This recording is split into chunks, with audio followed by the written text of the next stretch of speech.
Karibu tena. Leo ni Jumanne na Jumanne ya leo tunazungumzia ujasiri ambao una fursa iliyomo ndani yako. Siku zote ujasiri wako ni msingi wa nguvu za mafanikio yako.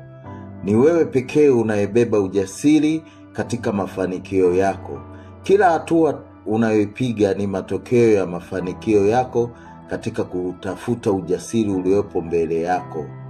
Maendeleo yanategemea ujasiri wako ili kuondoa vikwazo vilivyo mbele yako.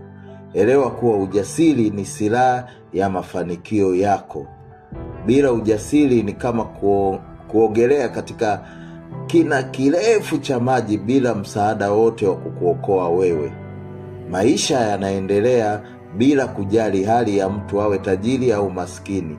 Muhimu ujasiri wako katika maisha yako. Ujasiri ni sifa ya thamani katika maisha yako. Mafanikio yako siku zote yanabeba ujasiri ambao unao wewe.